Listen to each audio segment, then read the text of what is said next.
Nah, karena saya berbicara tentang manajemen kesehatan dan keselamatan kerja, maka paling tidak saya pertama harus berbicara tentang sebagian dari fungsi manajemen.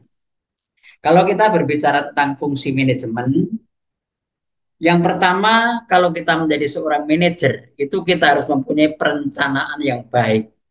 Kenapa perencanaan yang baik diperlukan? Karena kalau kita akan melakukan sesuatu atau rencana yang akan kita lakukan tidak terprogram, tidak terencana dengan baik, maka pelaksanaannya juga tidak akan berjalan dengan lancar.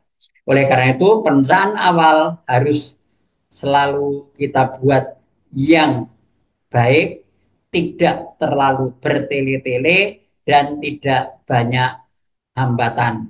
Nah, kalau kita membuat program, maka satu hal yang perlu kita pikirkan adalah kata-kata SMART. SMART artinya spesifik, artinya khusus atau spesifik, kemudian measurable artinya bisa terukur, kemudian attainable bisa dicapai, result oriented artinya bisa kita dapatkan hasilnya, dan time bounded jadi kita selalu berpijak atau berterpaku pada satu waktu tertentu. Jadi kalau kita membuat perencanaan, apakah itu jangka pendek, jangka menengah, atau jangka panjang, maka yang harus kita pikirkan adalah jangka pendek itu apa yang akan kita kerjakan, dan kita tidak usah muluk-muluk, tetapi yang harus kita kerjakan bisa terlaksana. Juga kalau kita bikin program menengah dan program jangka panjang. Nah, satu hal yang juga mungkin di dalam kaitannya dengan K3, maka kita sebaiknya membuat satu asesmen yang disebut dengan HVA. Artinya itu adalah Health Vulnerable Assessment. Nah, itu nanti bisa melihat di bagian mana saja yang membahayakan atau bagian mana saja yang perlu kita tangani pertama, dan oleh karena itu dengan menggunakan alat HVA itu kita bisa membuat apa yang kita kerjakan berdasarkan prioritas. Nah, ini yang perlu dikembangkan oleh seorang manajer. Karena apa? Karena yang jelas di dalam seorang pimpinan itu harus ada kebijakan. Kebijakannya apa? Yaitu kebijakan tentang K3. Artinya apa? Kita harus membuat satu aturan-aturan atau membuat satu acuan K3 di dalam kerja kita. Kemudian juga harus ada perencanaan yang baik. Seperti tadi saya katakan bahwa ada perencanaan yang baik. Kemudian yang ketiga adalah mesti ada pemantauan. Nah, di dalam eh, manajemen pemantauan itu kita harus lakukan dengan baik. Tetapi kadang-kadang kita tidak bisa melakukan itu. Dan yang kedua adalah leading.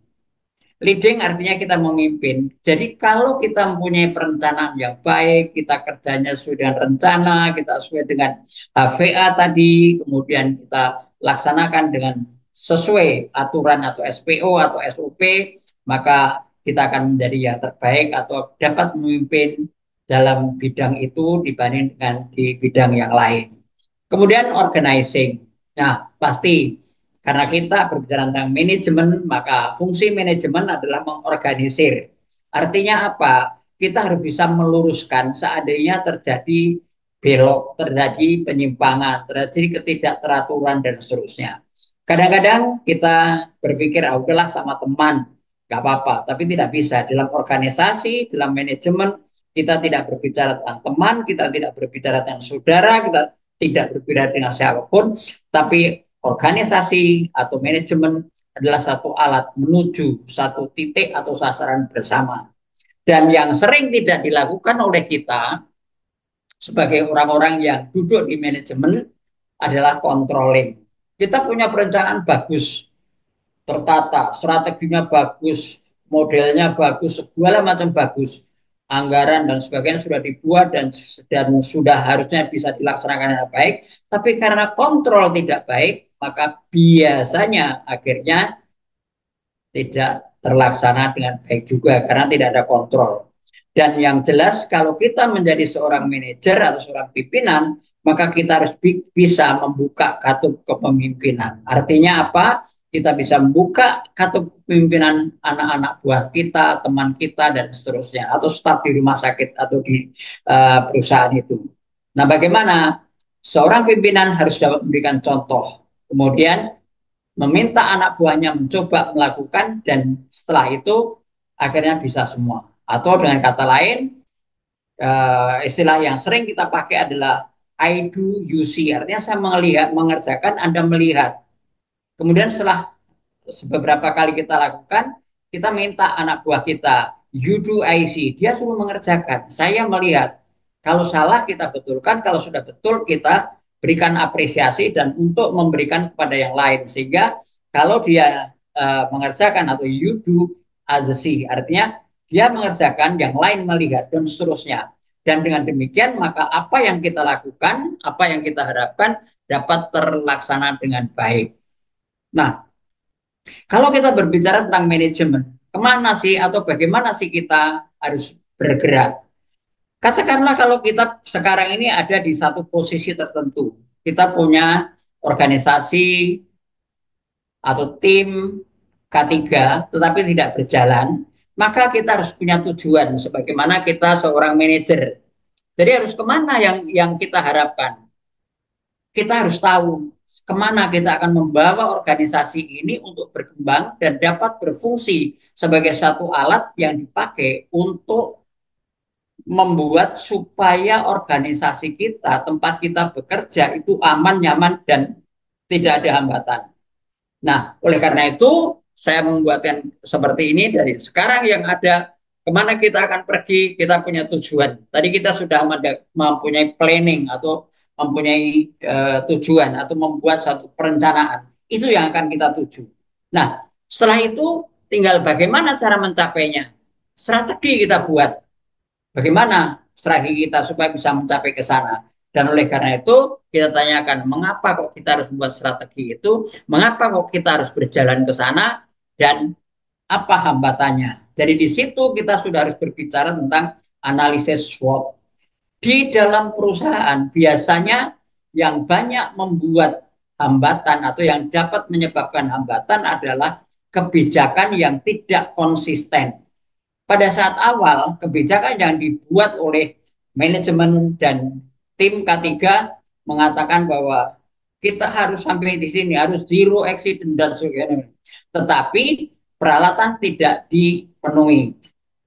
Nah, itulah fungsi seorang manajer untuk K3. Sehingga apa yang direncanakan di dalam konteks pencapaian sasaran K3 itu harus disampaikan kepada manajemen. Sehingga manajemen juga bisa mendukung sedemikian rupa dan akhirnya apa yang kita cita-citakan, apa yang kita harapkan, apa yang kita rencanakan dapat berjalan dengan baik. Nah, sekarang tim K3 itu fungsinya apa? Tim K3 fungsinya adalah meningkatkan kesadaran. Kalau di satu perusahaan kita tidak pernah berbincang tentang K3, maka orang tidak tahu apa yang dinamakan K3 karena tidak semua orang memahami.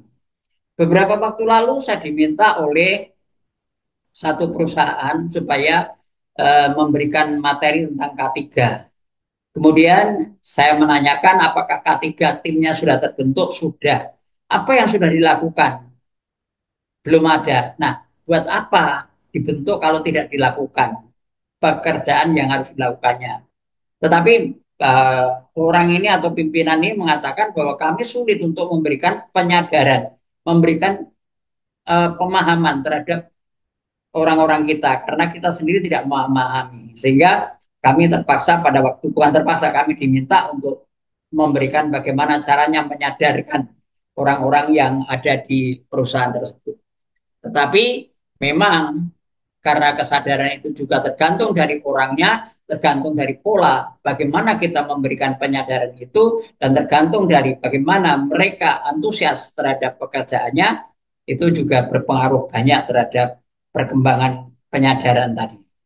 Kita sudah tahu bahwa kalau misalnya kita berjalan di tempat licin jatuh, tapi tetap saja jalan di tempat licin. Karena apa? Karena belum menyadari bahwa itu dapat menyebabkan celaka. Dan itulah yang seharusnya kita buat atau kita isi di dalam Healthcare Association, Healthcare Vulnerable assessment tadi. Itu gunanya kita membuat healthcare eh, apa namanya healthcare vulnerable assessment. Nah, penyadaran itu gunanya untuk apa? Untuk pengembangan sesuai dengan keinginan dari manajemen. Jadi kalau manajemen pengennya zero accident, maka berarti apa yang harus dilakukan oleh seluruh staff itu harus dilakukan dengan baik, sesuai dengan SPO, sesuai dengan aturan, sesuai dengan undang-undang, dan sebagainya. Nah, undang-undang yang paling sering dipakai sebagai panduan adalah Undang-Undang Nomor 1 Tahun 70 dan juga Permenaker Trans Nomor 2 Tahun 80. Itu sama. Jadi di situ sebetulnya isinya supaya orang-orang yang bekerja di dalam satu institusi dapat selamat tanpa ada gangguan atau halangan apapun. Nah, fungsinya apa pengembangan sesuai dengan keinginan? Supaya mendapatkan keahlian baru. Jadi kalau kita sudah memberikan pemahaman, kita memberikan penyadaran terhadap karyawan kita jangan hanya begitu saja, tapi kita harus juga memberikan pelatihan-pelatihan. Supaya apa? Supaya mereka tahu, oh ternyata kalau harus mematikan atau memadamkan kebakaran, kita bisa menggunakan APAR misalnya. Nah, itu harus kita seragamkan bagaimana cara penggunaan APAR. Misalnya, kalau di rumah sakit ada istilah RACE, gitu ya, itu mulai dari remove, kemudian alarm, kemudian close, kemudian uh, extinguisher tadi ditarik atau dibawa keluar seperti itu.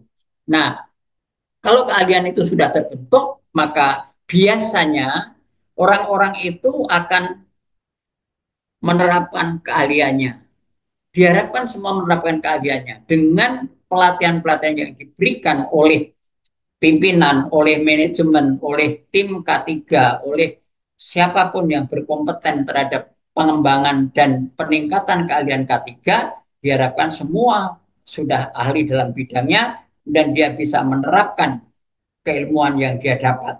Sehingga kalau kita berbicara itu di rumah sakit selalu ada topi warna putih, topi warna merah, warna biru dan sebagainya itu fungsinya adalah untuk masing-masing petugas nanti harus menggunakan warna itu. Misalnya warna merah kebakaran, dia kalau ada kebakaran dia pertama kali harus menggunakan itu dan terus langsung melakukan race tadi. Kemudian di samping itu, manajemen juga harus menerima umpan balik. Artinya apa?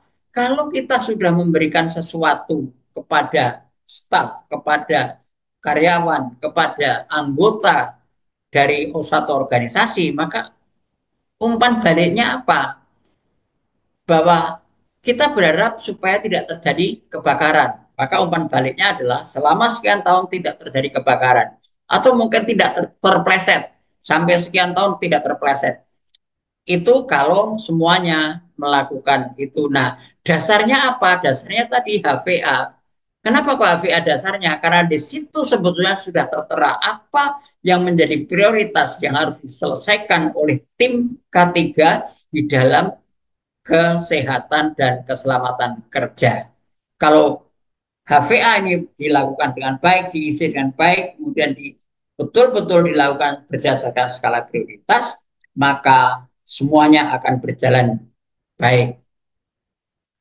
Nah, arah kebijakan K3 di rumah sakit itu apa? Meningkatkan sistem informasi K3 di rumah sakit. Saya bilang, ya, saya bicara di rumah sakit atau di tempat yang lain juga sama. Artinya informasi itu harus ada. Kita harus menempelkan satu slogan, kita harus menempelkan satu semboyan, kita harus menempelkan tugas dari masing-masing, dari topi putih, merah, dan sebagainya tadi yang saya bilang. Sehingga betul-betul informasi yang didapat itu dapat menjadi sarana untuk memperkecil terjadinya kecelakaan dan keselamatan kerja. Kemudian yang kedua, menyediakan wadah fungsional yang mana yang terstruktur. K3 di dalam organisasi rumah sakit itu harus terstruktur. Karena apa? Karena kalau tidak terstruktur, tidak akan bisa berjalan dengan baik. Via top management, dia harus menjadi bagian dari tim itu atau wadah itu. Karena apa? Karena kebijakan kalau tidak melibatkan top manajemen, maka tidak akan bisa berjalan dengan lancar, dengan baik, dan dana tidak akan bisa keluar. Kenapa? Karena kalau kita hanya anak-anak yang kecil-kecil di bawah jadi panitia atau jadi tim penanggulangan bencana misalnya, tapi di atas tidak memberikan dana, di atas tidak memberikan sarana, tidak akan bisa terlaksana. Oleh karena itu, wadah fungsional ini harus melibatkan top manajemen sehingga kebijakan yang diambil adalah kebijakan top manajemen. Dan oleh karena itu akhirnya bisa menjadi satu sarana untuk bisa mendapatkan dana, untuk bisa mendapatkan fasilitas, untuk bisa mendapatkan tenaga, dan seterusnya. Kemudian yang ketiga, meningkatkan sosialisasi K3 di seluruh kegiatan rumah sakit, seluruh kegiatan ini. Makanya ada bulan K3. Kalau kita bulan K3, bulan Februari, semuanya perusahaan atau rumah sakit atau institusi memasang selalu dengan bulan K3, bla bla bla, bulan K3, bla bla bla. Dan itu biasanya dilakukan. Tetapi kadang-kadang itu dilakukan hanya sebagai persyaratan agar diketahui oleh orang luar bahwa di situ dilakukan K3 kegiatannya. Namun di dalamnya kadang-kadang lupa. Karena apa? Karena kadang-kadang kontrol dari ketua tim K3 atau ketua K3 yang ada di situ tidak berjalan. Yang penting sudah ada terbentuk, yang penting sudah ada orangnya. Kalau ditanya nanti dari Disnaker yang datang atau dari Kemenaker Trans yang datang, katakan ini sudah ada dan seterusnya. Laporan juga perlu dibentuk sebetulnya oleh mereka, tapi manajemen harus memberikan kewenangan dan juga harus memberikan sarana untuk itu. Kemudian di samping itu, manajemen juga atau tim K3 juga harus sesuai dengan arahan tim manajemen, yaitu meningkatkan pengendalian sistem kerja dan perilaku selama di rumah sakit. Misalnya saja, kalau kita jalan, di situ dikasih tulisan, hati-hati, lantai basah. Kadang-kadang itu tidak ditulis, kadang-kadang tidak ditempatkan. Perusahaan-perusahaan kadang-kadang seperti misalnya di perusahaan-perusahaan yang bergerak di bidang eh, apa namanya alat berat misalnya, itu tidak pernah saya dapatkan tulisan-tulisan seperti itu. Karena apa? Karena mereka sudah terbiasa menganggap itu barang biasa, tidak perlu dilakukan, mereka sudah tahu. Tetapi sebenarnya kalau kita mau jujur, maka tulisan-tulisan atau arah tujuan dari apa yang diharapkan oleh tim K3 hendaknya ditulis di situ. Dan juga kalau perlu memang ditempel komitmen antara manajemen, pemilik perusahaan, dan juga para pekerja, level manager maupun tim K3 tanda tangan bersama membuat satu komitmen yang harus dilaksanakan oleh seluruh karyawan. Kemudian juga harus meningkatkan sumber daya yang profesional di setiap unit kerja mengenai K3RS. Kadang-kadang kita tidak berpikir sampai ke sana. Ya sudah ada tim K3, udah itu aja.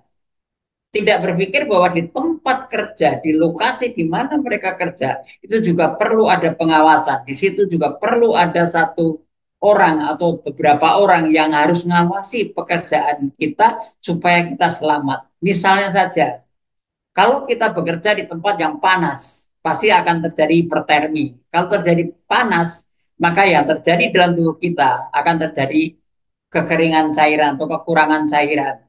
Jadi terjadi dehidrasi. Apa yang harus dilakukan? Bagaimana cara melakukannya? Kemudian kalau seandainya terlalu panas, kita juga bisa terbakar dan seterusnya. Jadi itu semuanya harus mendapatkan satu pemahaman dan itu juga harus mendapatkan satu apa namanya arahan dari tenaga profesional yang benar-benar mengetahui tentang K3. Kemudian pelaksanaan K3 rumah sakit harus dipahami secara utuh. Jadi jangan dianggap bahwa K3 itu hanya merupakan pemborosan. Kalau kita sudah berpikir tentang pemburusan, maka dianggap bahwa K3 tidak ada artinya, tetapi harus mengeluarkan dana untuk membeli ini, membeli itu, apar, kemudian membuat hidran, kemudian membeli spill kit dan seterusnya, merasa bahwa oh cuma uang saja, nggak perlu. Padahal disitulah sebetulnya letak dari manajemen dalam melaksanakan komitmen K3 di perusahaannya. Oleh karena itu, marilah kita coba kalau kita menjadi tim K3, kita memberikan sesuatu yang baik. Karena apa?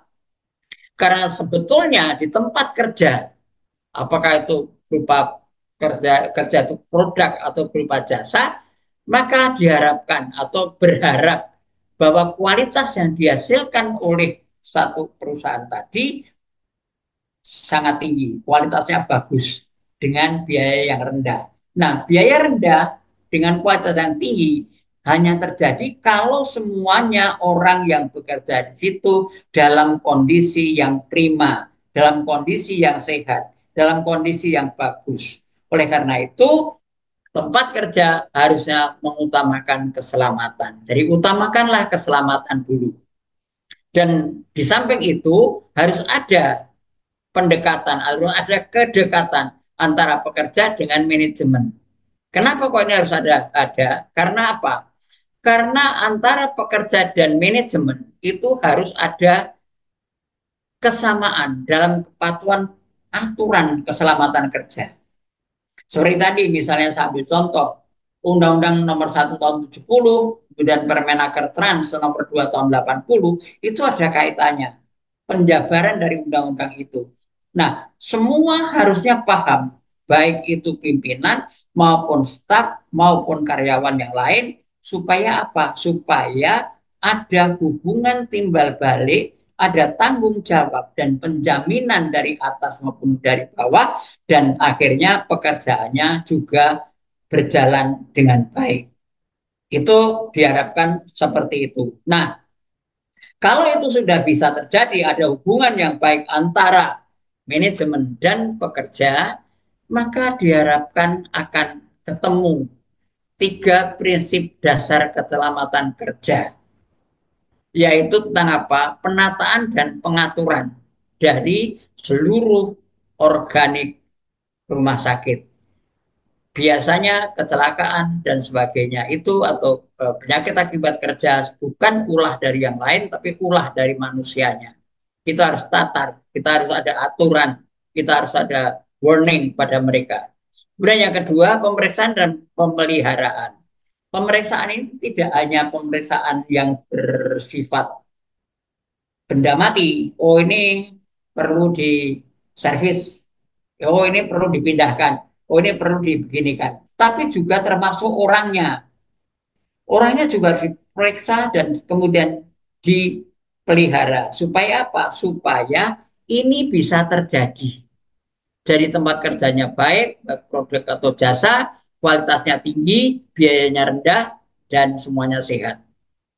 Kemudian harus semuanya menjalankan operasi standar. Artinya SPO harus dilakukan dengan baik, aturan-aturan dilakukan dengan baik, agar semuanya bisa berjalan dengan lancar dan baik juga. Nah, kesehatan dan keselamatan kerja adalah tujuan setiap orang. Oleh karena itu, upaya individu dan kerjasama setiap pihak harus dilakukan dengan baik. Misalnya saja masang lampu, orang bisa kesetrum kalau upaya individu tidak baik. Alat pelindung diri perlu dipakai. Nah, kadang-kadang manajemen tidak menyediakan itu. Kadang-kadang tidak lengkap. Kadang-kadang orangnya yang tidak mau pakai. Akhirnya apa yang terjadi?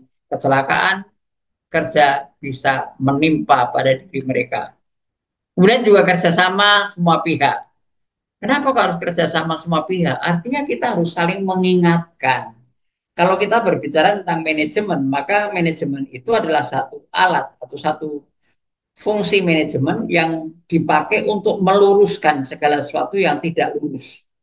Kalau sudah sekali diberikan pelurusan, ya oke jalan baik, kemudian belok lagi, dua kali, diluruskan lagi, sudah lurus, 3 kali belok lagi, ya lebih baik dia disingkirkan. Karena apa? Karena kalau seperti itu maka tidak akan terjadi organisasi yang mengikuti aturan atau pola yang baik sesuai dengan harapan oleh pimpinan maupun harapan semua pekerja. Oleh karena itu, semua bekerja berharap atau semua institusi atau akademika dalam satu perusahaan harus selalu berpikir tentang bagaimana kita hidup sehat, bagaimana kita terbebas dari kecelakaan, bagaimana kita terbebas dari penyakit akibat kerja, bagaimana kita bisa hidup nyaman dengan informasi, dengan komunikasi, dan dengan cara yang baik pula.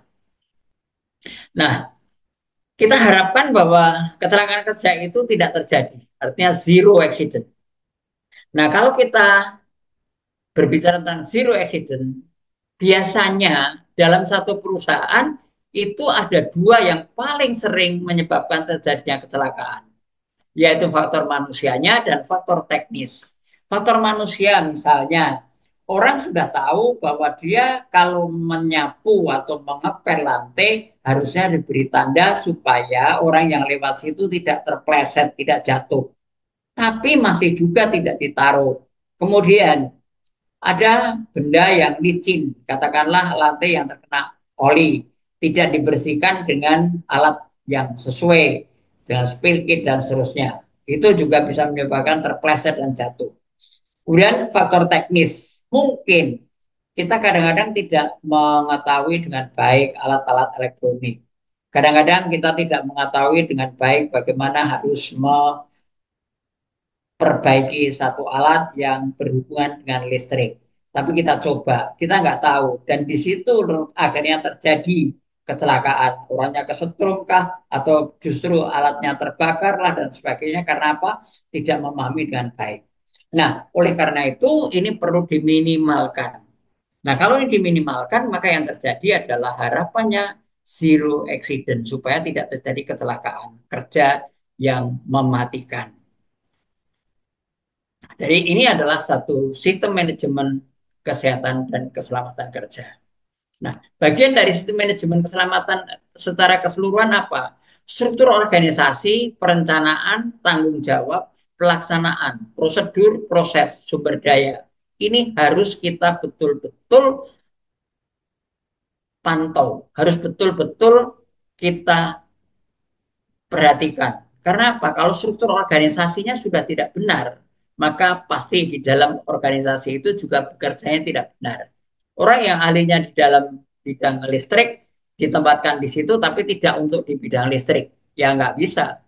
Jadi kita harus mencari orang yang sesuai dengan keahliannya. Kemudian perencanaan tadi sudah kita buat, kita bikin, dan tanggung jawab dari setiap orang sudah mengerjakan sesuai dengan harapannya. Kemudian pelaksanaan juga bagus, prosedur bagus, proses baru, sumber dayanya juga bagus. Maka kalau itu semuanya menjadi bagus, akhirnya apa? Akhirnya juga akan berjalan dengan baik. Kemudian pengembangan, penerapan, pencapaian, pengkajian, dan pemeliharaan kebijakan ketiga juga harus kita lakukan. Jadi misalnya saja untuk air kita harus pakai Kemenkes nomor 1204. Kalau misalnya untuk medical check up, karena tadi saya sekarang juga orang medical check up, maka bisa pakai Undang-Undang nomor 1 tahun 70 pasal 8 ayat 2 misalnya seperti itu. Kemudian juga pengendalian risiko. Nah, pengendalian risiko ini kita harus melihat tadi yang harus dibuat adalah HVA, Healthcare Vulnerable Assessment. Dari situ kita bisa melihat risiko-risiko yang akan terjadi, risiko yang berat, risiko yang ringan, risiko yang mematikan, atau risiko yang membahayakan, dan risiko yang kecil. Dari ini kita bisa buat. Mungkin nanti kalau bisa tentang risk management, mungkin ini bisa dibicarakan lebih lanjut mengenai HVA tadi. Nah, tujuan dan sasaran dari manajemen ketiga apa? Menciptakan sistem keselamatan dan kesehatan di tempat kerja. Jelas. Karena kalau kita tidak membuat satu aturan, kita tidak memanajemeni satu organisasi K3, kita juga tidak akan bisa membuat bagian dari tempat kerja kita itu menjadi nyaman, aman, dan terkendali. Kemudian yang kedua, tujuannya juga akan melibatkan unsur manajemen. Seperti tadi saya sudah katakan, manajemen, kemudian pekerja, kemudian orang di lingkungan, kemudian siapa saja yang ada di situ yang berkaitan dengan tempat itu, maka semuanya harus dilibatkan. Tujuan yang lain adalah mengurangi atau paling tidak mencegah terjadinya kecelakaan dan penyakit akibat kerja. Misalnya kecelakaan kerja terjatuh. Kalau di rumah sakit pasien jatuh dari tempat tidur atau mungkin perawat mengangkat orang sakit kemudian terjadi atau mengalami hernia nukleus pulposus atau yang dikenal dengan HNP. Kemudian penyakit misalnya penyakit akibat kerja bisa karena kuman TBC, bisa seperti kemarin ya waktu COVID orang bisa kena COVID padahal harusnya tidak kena COVID. Nah, kemudian juga menciptakan satu tempat kerja yang aman, efisien, dan produktif. Ini adalah sasaran dari manajemen K3. Kalau seandainya tempat kerja itu tidak aman, maka harus dibuat aman.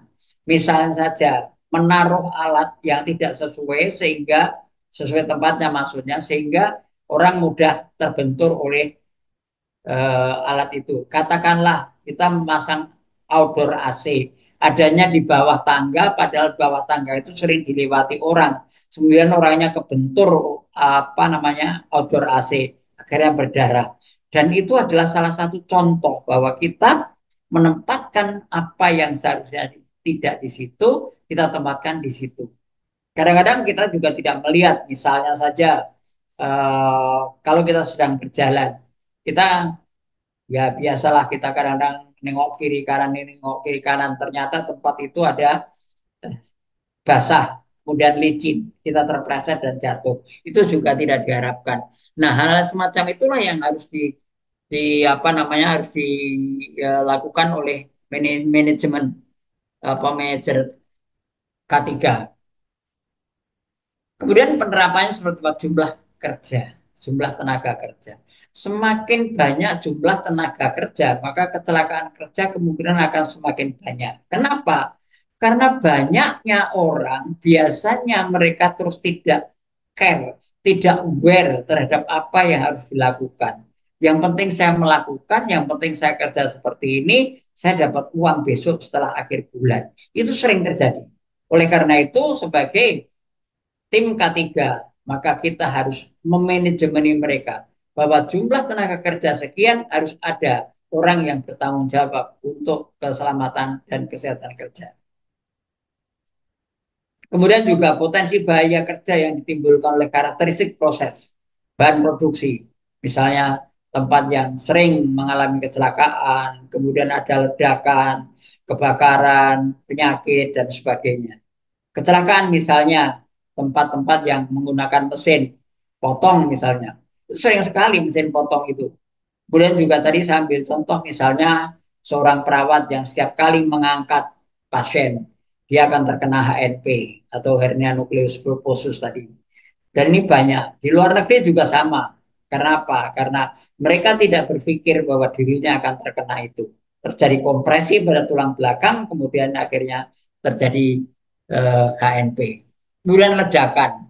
Ledakan bisa terjadi karena apa? Reaksi kimia bisa di laboratorium, bisa terjadi ledakan. Kemudian juga kalau pekerja yang menggunakan kompor misalnya bisa terjadi. Kemudian eh, katakanlah kalau blower dan sebagainya itu juga bisa terjadi. Kebakaran banyak sekali yang bisa kita lihat bahwa kebakaran itu biasanya berasal dari api yang karena ada oksigen kemudian ada panas itu muncul api dan itu sebetulnya yang harus kita siasati supaya kalau ada oksigen di situ dibuat udaranya tidak terlalu panas atau jangan ada api yang ke situ. Kemudian itu semuanya harus dilaksanakan oleh pengurus, oleh pengusaha dan seluruh pekerja. Kadang-kadang pekerja melihat, orang bosnya aja seperti itu ya sudah biarin aja. Nggak bisa.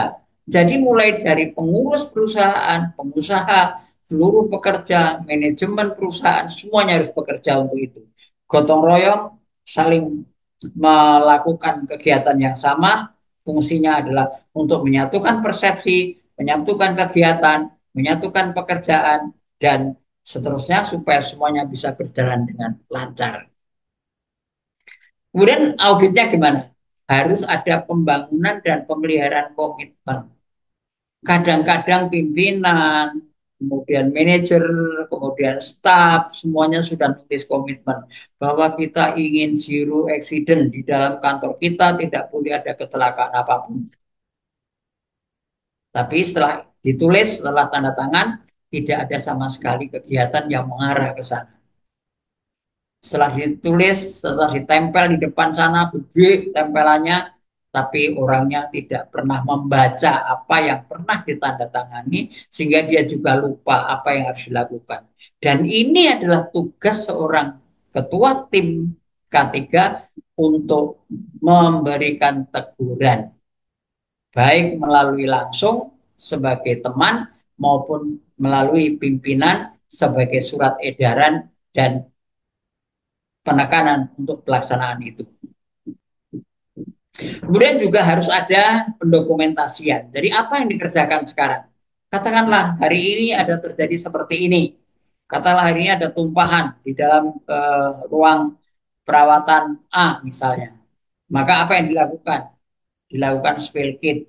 Siapa yang melakukan dan seterusnya. Jadi itu bisa dipakai sebagai satu dokumen agar semuanya bisa terlihat bahwa itu sudah dikerjakan, sudah diperbaiki, dan seterusnya. Kemudian standar pemantauan, kita harus punya standar.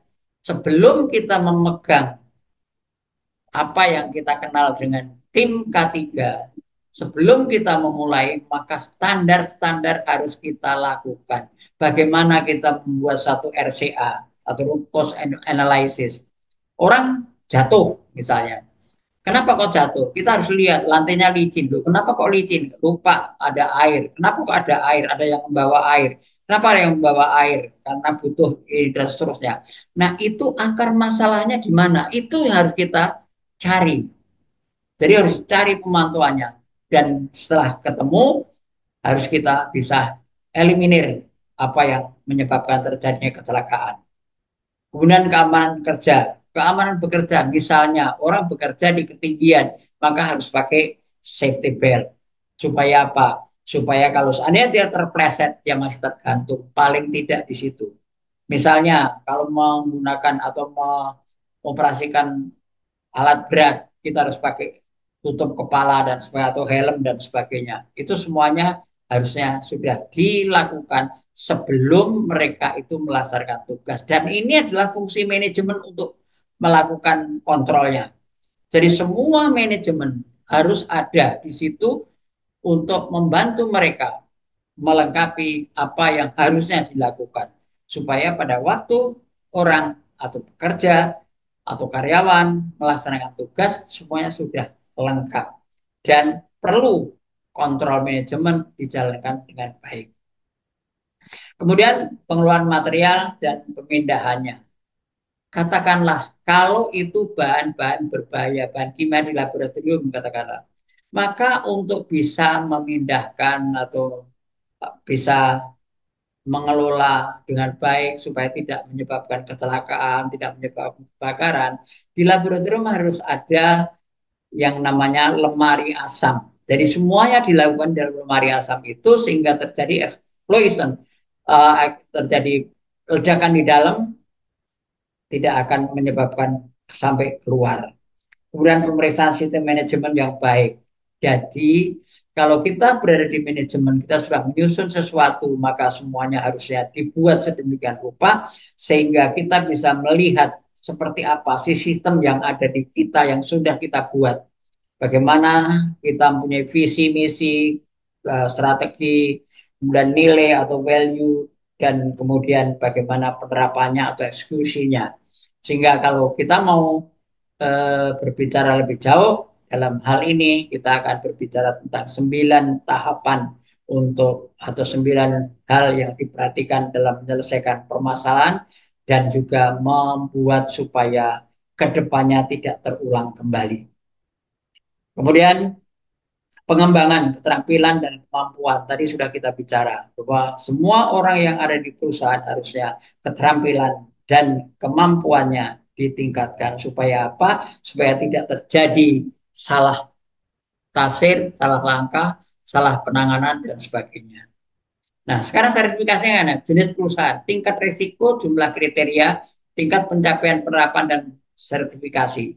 Kalau seandainya nilainya cuma 0 sampai 59%, artinya 6 aja tidak ada, maka non-conform. Artinya tindakan hukum akan diberlakukan oleh pemerintah sesuai dengan undang-undang. 60% sampai 80% sertifikat dan bendera perak, artinya belum sempurna. Kemudian kalau 85 sampai 100% sertifikat bendera emas. Ini di dalam sertifikasi tentang tingkat pencapaian keselamatan dan kesehatan kerja. Ya, dari itu dari pembinaan dan pengawasan oleh Kementerian Tenaga Kerja dan pejabat yang ditunjuk. Biasanya ini melalui Dinas Tenaga Kerja yang sering turun ke lapangan. Nah, kadang-kadang jeleknya adalah Dinas Tenaga Kerja tidak bisa memberikan saran atau memberikan saran tapi cuma lewat doang. Artinya tidak bisa memberikan yang terbaik. Nah, yang jelas yang harus kita lakukan adalah bahwa kita harus ada komitmen dan kebijakan. Tidak mungkin tidak selama tidak ada komitmen dan kebijakan, tidak akan bisa berjalan dengan baik.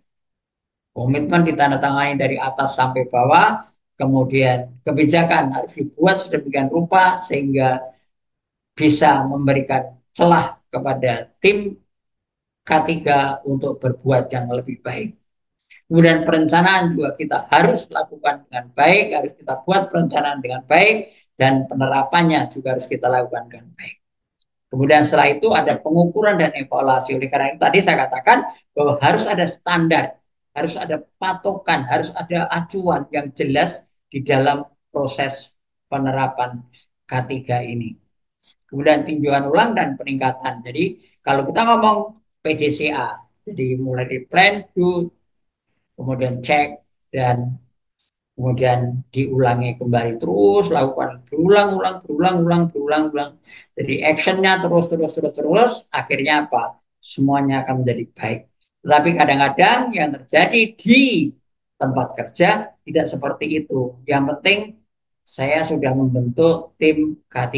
Yang penting kita sudah ada satu bagian atau satu unit atau satu tim yang disebutkan P2K3.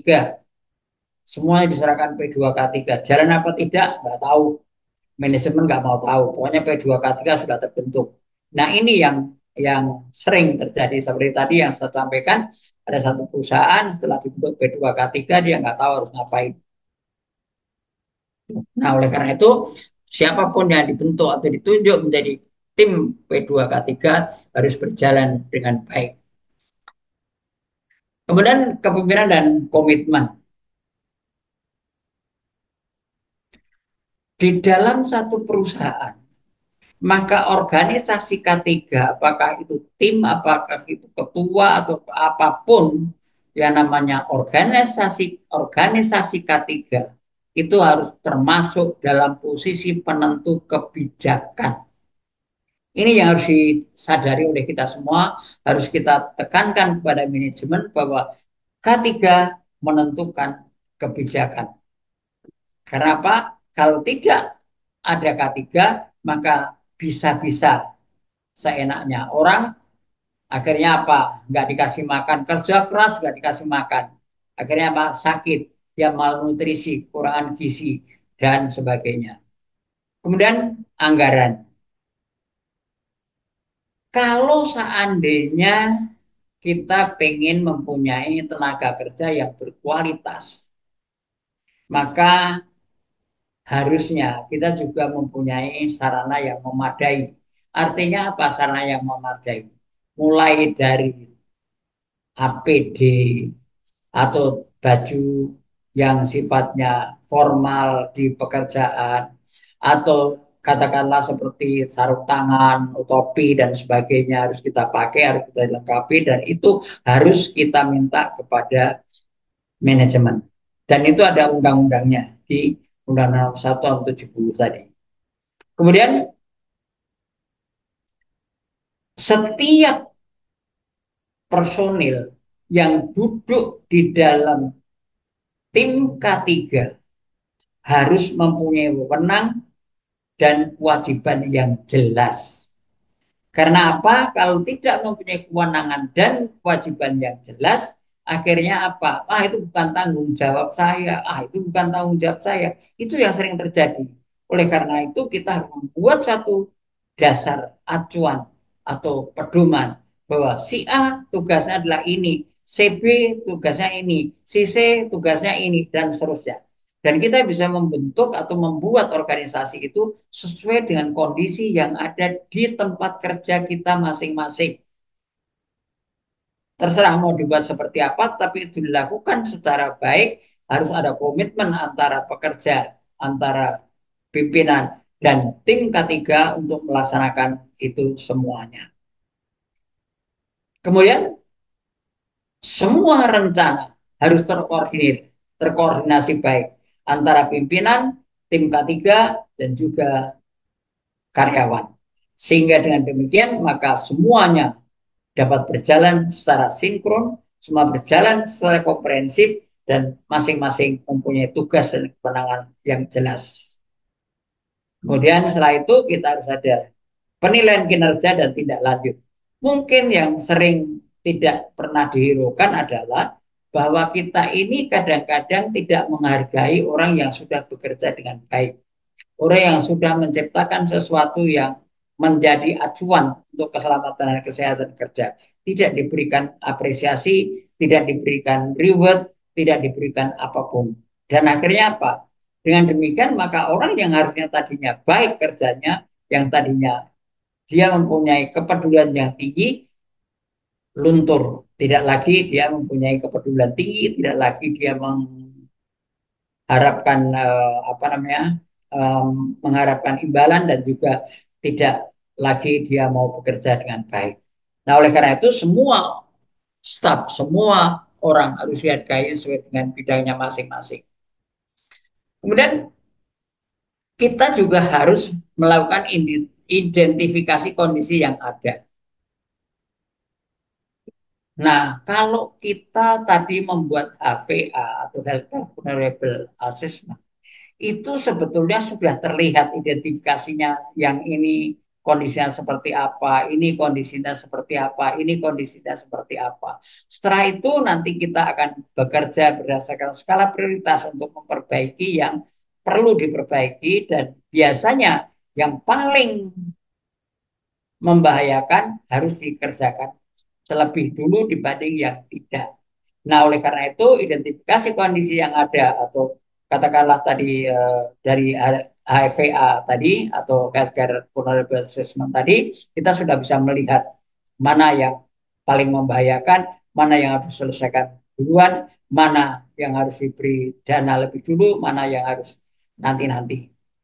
Kemudian kita juga bisa identifikasi sumber bahaya dari HVA itu.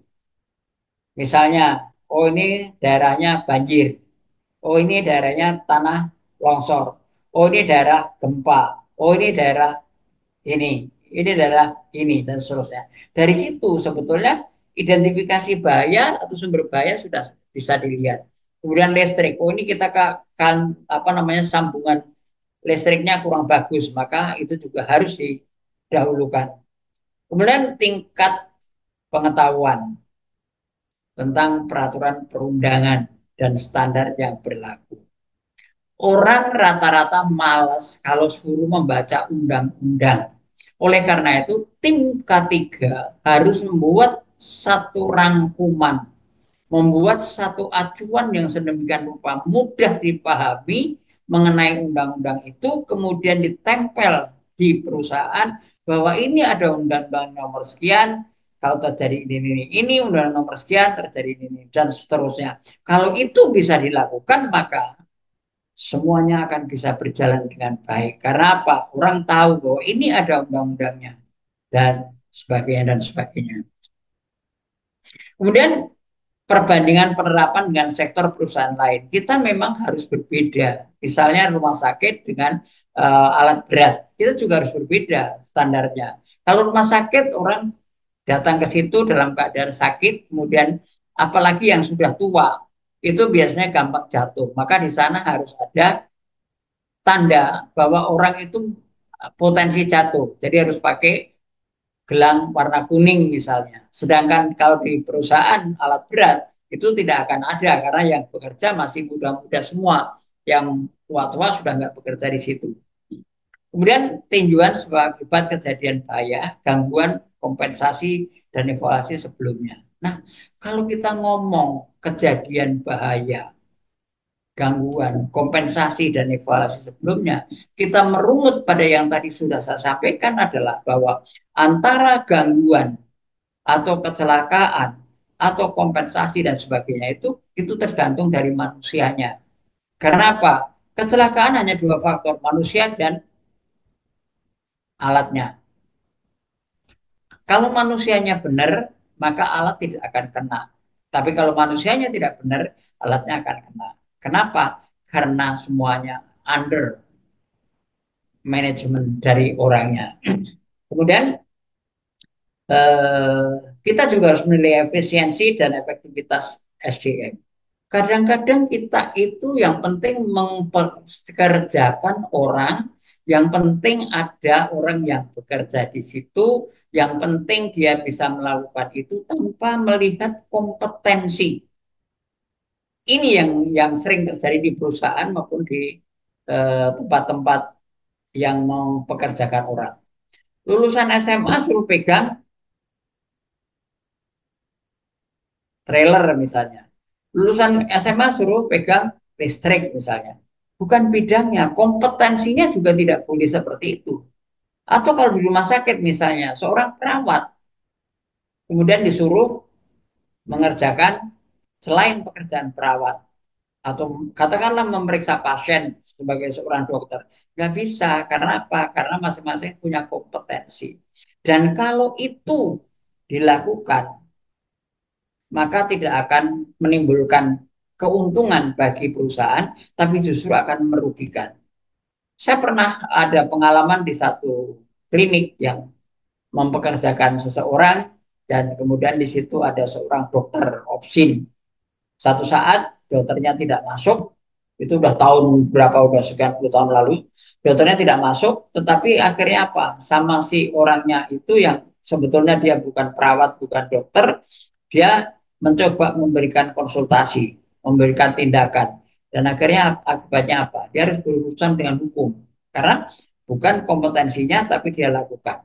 Apalagi kalau kita berbicara tentang kesehatan, undang-undang nomor undang-undang praktek kedokteran nomor 29 itu sudah jelas. Ada undang-undang, ada aturannya yang jelas. Nah, sekarang kebijakan K3 itu harusnya pengurus dari perusahaan itu berkonsultasi dengan wakil pekerja.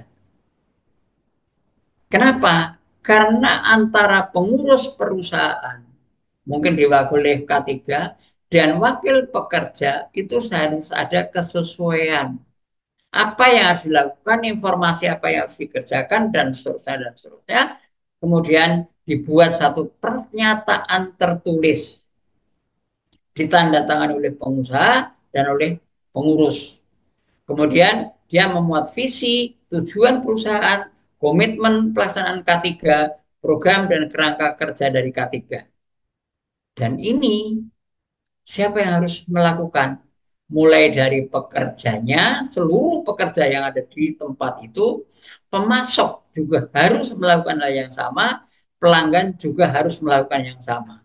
Oleh karena itu, kalau kita melihat atau kita masuk ke dalam satu perusahaan yang sudah menerapkan model itu atau potensi itu, kita harus mengikuti aturan yang ada di sana. Kita tidak bisa hanya masuk kemudian seenaknya, nggak bisa. Semua sudah ditata, sudah diatur dan seterusnya. Sehingga semuanya harus berjalan dengan baik, semuanya berjalan lancar dan akhirnya semuanya tertata dengan baik. Kalau ini tidak, maka seluruh pekerja tidak melakukan, pemasok tidak melakukan, pelanggan tidak melakukan, maka akhirnya komitmen K3, kebijakan pengurus tidak akan berjalan dengan lancar. Kemudian perencanaan identifikasi bahaya dan penilaian risiko serta pengendalian risiko. Pertimbangan saat merumuskan rencana pemenuhan kebijakan K3. Jadi kita harus mempertimbangkan apa yang harus kita lakukan atau yang dilakukan oleh tim K3. Dasarnya apa? Apakah kita yang penting membentuk? Tidak.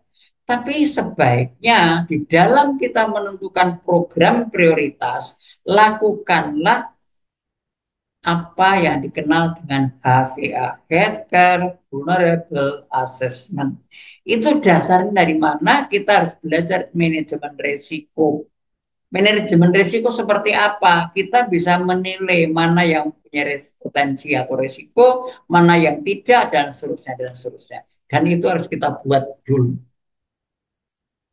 Kemudian perlu penetapan dan pemeliharaan prosedur. Jadi prosedur-prosedur itu harus kita pelihara, kita tetapkan bersama, kemudian kita pelihara bersama, kita lakukan bersama, kita jalani bersama. Dan dari situ kita bisa melihat bahwa semuanya akan berjalan dengan baik kalau semuanya dilakukan sesuai dengan prosedur dan sesuai dengan penetapan yang sudah dilakukan. Karena apa? Karena penetapan dan prosedur hendaknya dibuat oleh tim K3 dengan mempertimbangkan berbagai macam keadaan, berbagai macam asumsi, berbagai macam tujuan. Nah, juga perlu diadakan penetapan dan pemeliharaan prosedur inventarisasi, identifikasi dan pemahaman peraturan perundangan yang berkaitan dengan K3 sesuai dengan kegiatan perusahaan.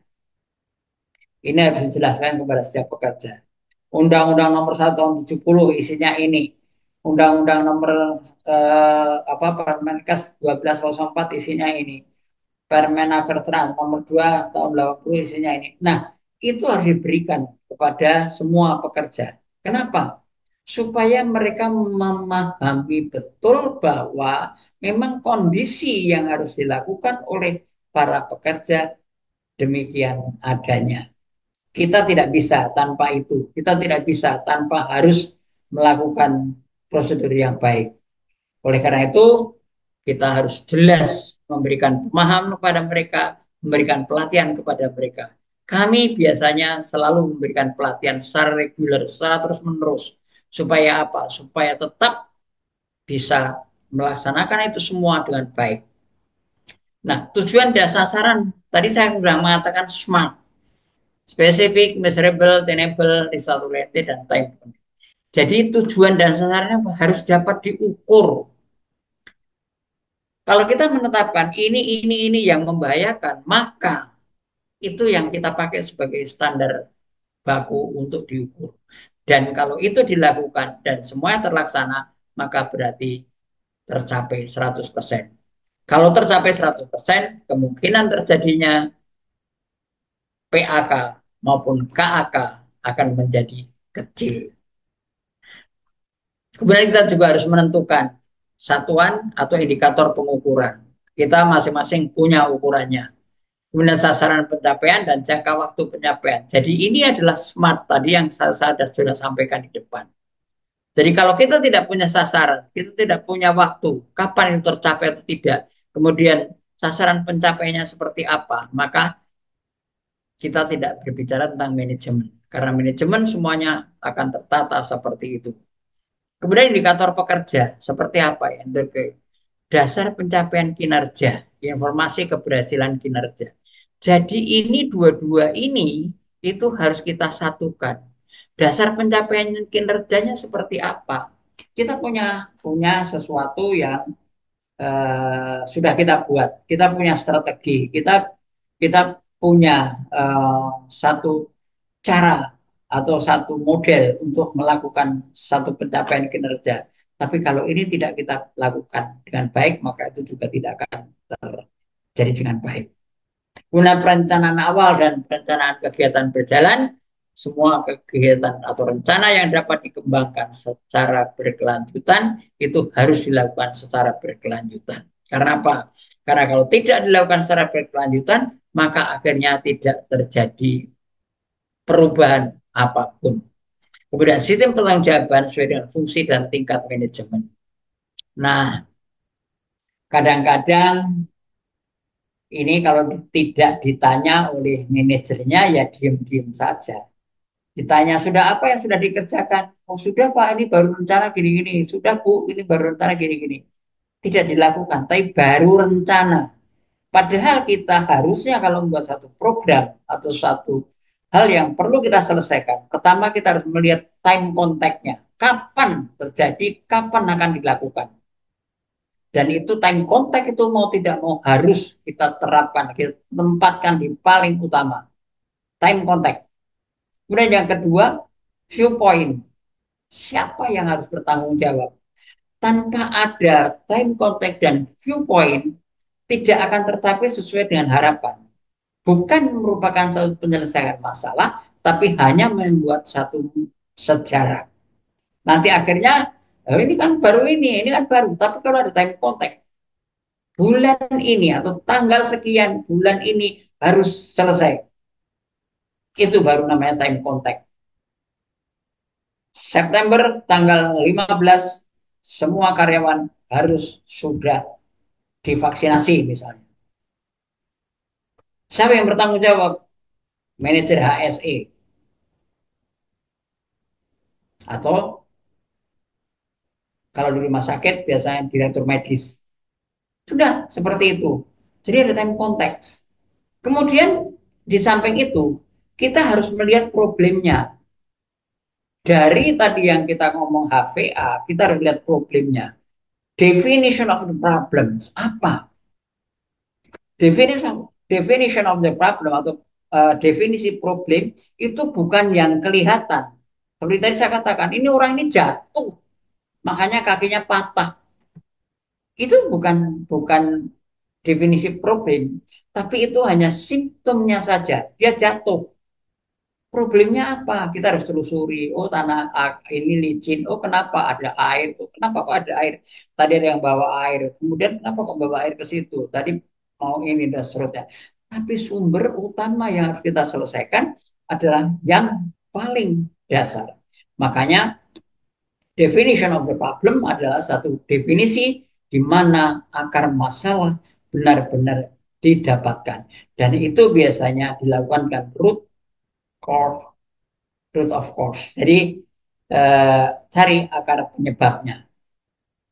Kemudian yang di samping itu kita juga harus melihat objektifnya apa sih? Kita membuat ini objektifnya apa? Mau diapakan? Mau untuk apa? Jadi kita harus berbicara tentang objektif. Bahwa kita ke depan ini kita harus membuat objektif atau membuat sasaran. Long term, short term. Long termnya apa, short termnya apa, dasarnya apa kok membuat dua itu. Kita harus tahu, oh ini short term ini karena apa? Karena kemarin tangga ini ada yang pecah, sehingga dalam waktu sekian hari dia harus diselesaikan, diganti tegelnya atau diganti keramiknya. Kemudian satu lagi, ini kemarin membentur kepala orang ketika orang lewat di bawah tangga. Ini harus dipindahkan. Dalam waktu 5 hari ini harus pindah dari tempat ini. Misalnya seperti itu. Itu adalah short term. Ini long term. Long term mungkin bisa 5 tahun, bisa 1 tahun, bisa 2 tahun. Long termnya apa misalnya? Katakanlah kalau kita ngomong karyawan saya di dalam 3 tahun ke depan harus tidak ada yang menderita penyakit gigi atau kelainan gigi misalnya. Terus mau diapakan? Datangkan dokter gigi berikut alatnya, kemudian taruh di situ, karyawannya suruh semuanya periksa gigi, kemudian kalau dia berlubang ditambal, kalau dia nggak bisa ditambal ya dicabut, dan seterusnya, dan seterusnya. Itu adalah long term-nya.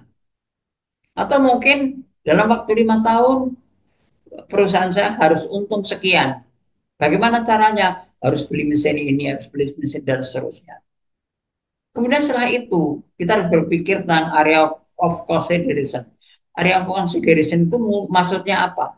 Kita harus mempunyai dasar kenapa kita membuat program yang seperti itu. Adakah uangnya yang bisa diambil dari manajemen? Adakah dukungan dari masyarakat? Adakah dari karyawan? Adakah dan seterusnya dan seterusnya. Kemudian asumsi dasar juga harus kita pikirkan. Kemudian kita harus membuat alternatif course of action. Jadi apa sih yang akan kita lakukan seandainya ini tidak bisa? Kita membuat prioritasnya. Oh, ini nggak bisa, pasti pakai gini. Ini nggak bisa, ini pakai gini dan seterusnya. Kemudian action plan kita harus lakukan itu dan setelah itu kita harus membuat satu strategi pelaksanaannya. Dan ini adalah satu manajemen yang harus kita terapkan di dalam kita membuat satu aturan, di dalam kita membuat satu program K3 secara benar. Ini memang tidak gampang, agak sedikit sulit, tetapi kita harus melihat karena kita harus berbicara tentang cost effectiveness, tetapi kita juga harus melihat adanya analisis SWOT, baik itu demografi, kemudian topografi dan sebagainya yang kita juga harus lihat keadaannya seperti apa dan sebagainya. Itu adalah apa yang kita harapkan bahwa di dalam kita memanajemeni K3 semuanya bisa berjalan dengan baik. Nah, jaminan kemampuan sumber daya manusia, sarana dan personel yang berkualifikasi, sarana yang memadai, prosedur pemantauan dan manfaat dan biaya. Nah, selalu ini kan larinya ke biaya. Apalagi K3 itu sebetulnya tidak menghasilkan kalau orang yang tidak berpikir tentang produktivitas. Tetapi sebenarnya kalau kita berbicara tentang produktivitas, maka K3 itu merupakan satu unsur yang dia bisa membuat produktivitas meningkat. Justru disitulah sebetulnya letak dari produktivitas tinggi. Kenapa? Karena dengan orangnya sehat semua, orang yang tidak pernah kecelakaan kerja, orang yang tidak pernah sakit akibat kerja, semuanya akan berjalan dengan baik, tenaganya maksimal, sehat, dan produktivitas menjadi tinggi. Tapi kadang-kadang orang tidak melihat situ, nggak bisa nganterin uang saja, apa artinya? Itu yang kadang-kadang terjadi. Tidak melihat bahwa kalau semua karyawan saya baik, semua karyawan saya sehat, semua orangnya sesuai dengan apa namanya kompetensinya, maka akan berjalan dengan baik dan menghasilkan uang. Kemudian kita juga harus mengintegrasikan sistem manajemen K3 ke sistem manajemen umum. Tujuan dan prioritas manajemen K3 diutamakan. Artinya apa? Tadi saya sudah sampaikan bahwa kalau K3 ini benar, karyawannya sehat semua, tidak ada yang sakit, tidak ada yang malas, tidak ada yang absen, dan seterusnya. Maka semuanya bekerja sesuai dengan kompetensi, sesuai dengan tugas dan kewajibannya, produktivitas akan meningkat. Kemudian juga harus integrasi yang selaras dan seimbang dengan sistem manajemen secara umum. Tanggung jawab dan tanggung jawab. Semua pihak berperan serta di dalam penerapan atau pengembangan sistem manajemen K3. Kenapa? Karena kalau itu nanti mengenai seseorang terjadi kecelakaan katakanlah, maka apa namanya? Urusannya nanti akan sampai ke Disnaker, urusannya akan sampai ke polisi, urusannya akan sampai ke pengadilan dan seterusnya. Sehingga harusnya itu tidak akan terjadi kalau seandainya semuanya dilakukan dengan baik, peran serta seluruh anggota perusahaan berjalan baik dan hubungan dengan masyarakat juga baik. Kemudian pendokumentasian juga itu juga harus baik. Prosedur pemantauan dan pengkomunikasian perubahan tanggung jawab dan tanggung gugat juga harus baik. Oleh karena itu, setiap kali kita harus berbicara tentang tanggung jawab kita dan tanggung gugatnya seperti apa, sehingga akhirnya semuanya terjadi balancing atau keseimbangan antara tanggung gugat dan tanggung jawab. Dan sebaiknya reaksi cepat terhadap kondisi yang menyimpang. Kalau tadi saya sudah mengatakan HVA, di situ sudah terlihat, oh ini ada akan terjadi seperti ini. Akibatnya apa? Kita sudah bisa menangani lebih dulu. Belum terjadi kecelakaan, kita sudah bisa menangani, kita sudah bisa tahu apa yang akan terjadi seandainya ini dibiarkan. Dan oleh karena itu, marilah kita coba untuk selalu kita menerapkan HVA, belajar manajemen risiko sebagai satu panduan dasar untuk mengeliminir segala sesuatu yang tidak diharapkan. Kemudian jaminan kemampuan, konsultasi, motivasi, dan kesadaran, kepedulian terhadap bahaya fisik, kimia, ergonomik, biologi, dan sebagainya, itu harus dibicarakan saat sebelum orang bekerja di satu perusahaan. Jadi pemberi kerja harus sudah menjelaskan semuanya, mulai dari yang akan dikerjakan apa, APD yang harus digunakan apa, kemudian bagaimana cara kerjanya, kemudian apa yang harus tidak boleh dan yang boleh, dan seterusnya itu harus semuanya diberikan kepada mereka yang nantinya akan bekerja di satu tempat tertentu. Nah, kadang-kadang mereka cuma dikasih ini kamu kerjanya di sana, ini alatnya tidak dikasih tahu harus bagaimana dan sebagainya. Misalnya bekerja di tempat yang ada gasnya, dia tidak menggunakan masker yang spesifik. Akhirnya apa? Terjadi sesak napas. Karena apa? Karena pneumokoniosis. Nah, terserah pneumokoniosisnya apa. Kalau misalnya dia kena asbes, ya asbestosis dan seterusnya itu. Jadi yang jelas itu bisa membahayakan kesehatan. Nah, oleh karena itu, Bapak dan Ibu sekalian, kalau seandainya nanti di perusahaan Bapak dan Ibu sebagai ketua K3 atau ketua tim K3, usahakan berbicara dengan manajemen perusahaan supaya karyawan yang akan diterima melakukan pre medical check up atau medical check up awal. Jadi pre-employee medical check up itu perlu. Kenapa? Karena itu bisa dipakai untuk mengetahui apakah orang yang mau bekerja itu sehat ataukah dia tidak sehat, sehingga dari situ kita bisa, oh ya, saya tidak terima ini karena dia sebetulnya tidak sehat. Bisa bekerja sama dengan rumah sakit, bisa bekerja sama dengan ahli kesehatan. Ya, nah, tujuannya apa? Tujuannya supaya ketika dia masuk nanti itu tidak menimbulkan beban baru bagi perusahaan. Tetapi kadang-kadang ada sementara perusahaan yang dilihat bukan sehat atau tidaknya, karena kami juga pernah melakukan itu. Ini bawaannya ini, tolong. Kami tetap hasilnya kami tulis bahwa dia unfit, tidak bisa diterima karena tidak sehat. Tapi apa? Dia minta supaya bisa nggak diterima. Saya mengatakan tidak bisa. Tetapi apa? Mereka menerima sendiri. Jadi percuma ada pre-employee medical check-up, tetapi tetap saja cuma untuk gagah-gagahan. Nah, ini yang nggak benar. Makanya kami selalu menyarankan itu dan kami tidak berharap bahwa itu akan terjadi di tempat lain. Kemudian pelatihan dan kompetensi kerja. Pelatihan merupakan satu alat yang penting untuk menjamin supaya kompetensi kerja dari seorang yang bekerja di satu tempat, di satu bagian, atau di satu kompetensi tertentu itu bisa mencapai sasaran K3. Kenapa saya katakan bisa mencapai sasaran K3? Supaya orang-orang itu nanti benar-benar mengetahui, oh kalau saya bekerja di sini, maka yang dikerjakan adalah ini, dan ini, dan ini, dan ini, dan sebagainya.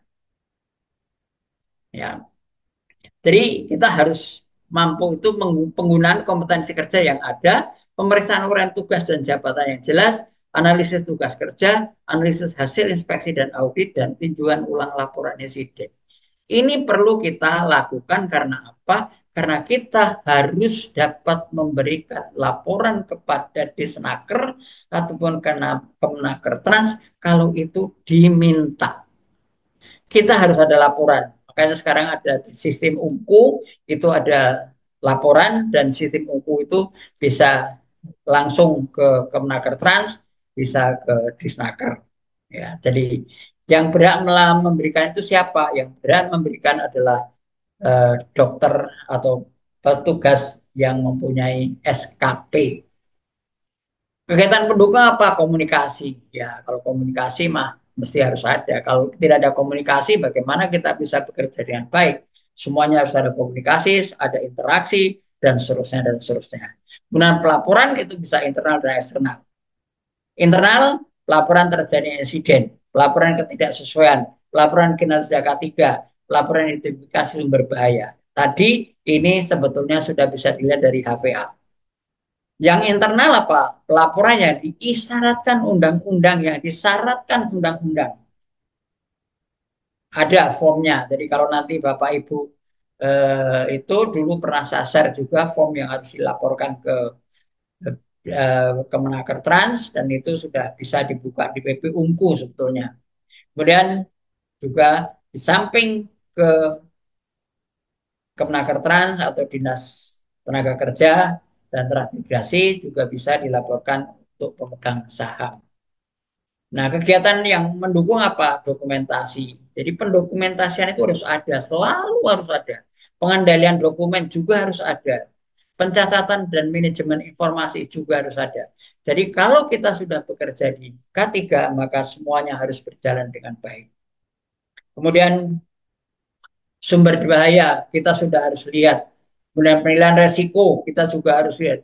Tindakan pengendalian ini semua ada di HVA. Jadi mungkin nanti satu saat kalau kita mau belajar HVA, mungkin kalau Pak Arief atau dari apa namanya dari provider ini akan memberikan, mungkin saya bisa membantu untuk memberikan bagaimana HVA itu harus dibuat, bagaimana skala prioritas, bagaimana eh, akibat-akibat yang akan ditimbulkan, dan bagaimana skala prioritas dalam perbaikan-perbaikan.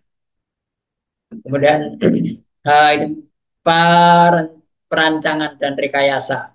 Ini juga pengendalian risiko kecelakaan dan penyakit dalam proses rekayasa dimulai sejak tahap perancangan dan perencanaan. Jadi kita ada PCRA, kita ada VA, kita ada segala macam. Nanti kita bisa belajar lebih banyak tentang terutama tentang bagaimana menanggulangi terjadinya kecelakaan-kecelakaan kerja itu.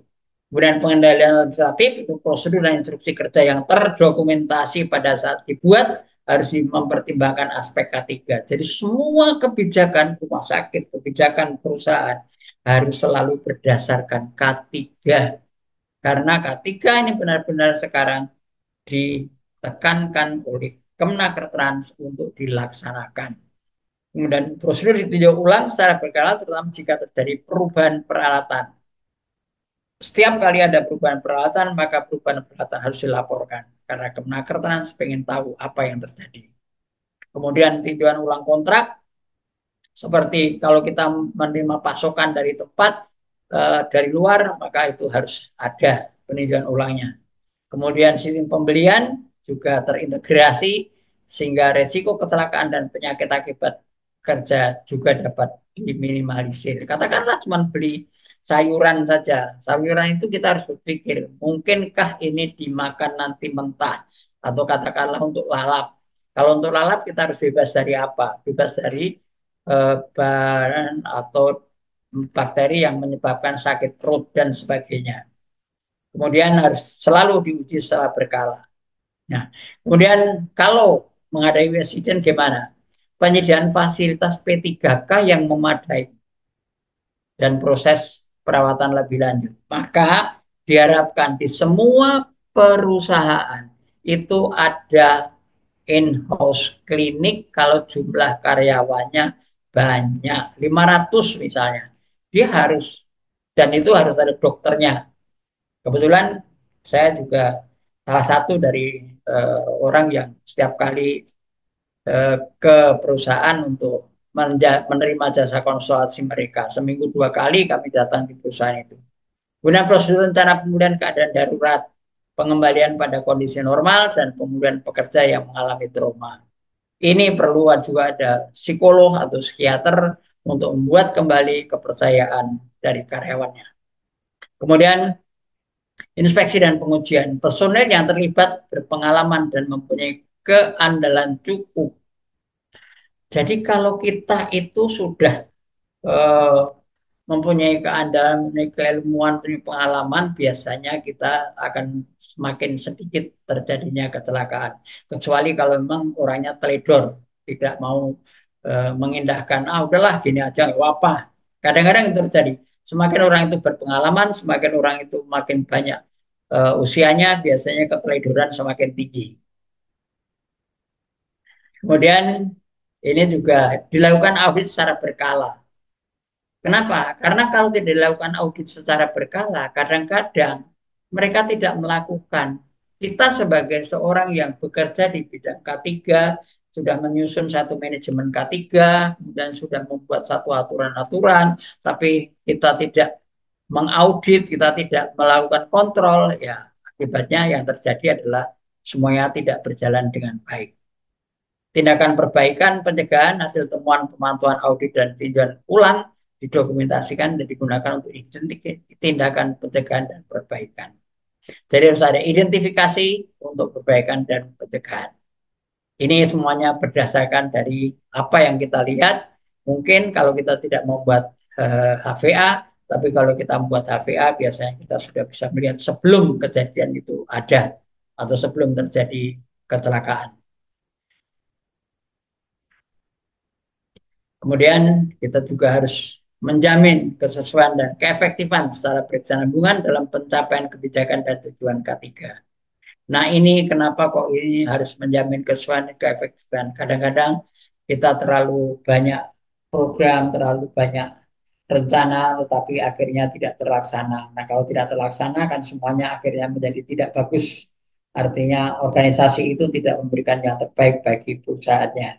Oleh karena itu, yuk kita kalau buat satu program, buatlah program yang smart tadi. Specific, measurable, attainable, result oriented, dan time bounded. Jadi itu akhirnya nanti akan membuat kita menjadi orang yang bisa diandalkan di dalam pekerjaan-pekerjaan kita selanjutnya, apalagi dalam tim manajemen K3 ini.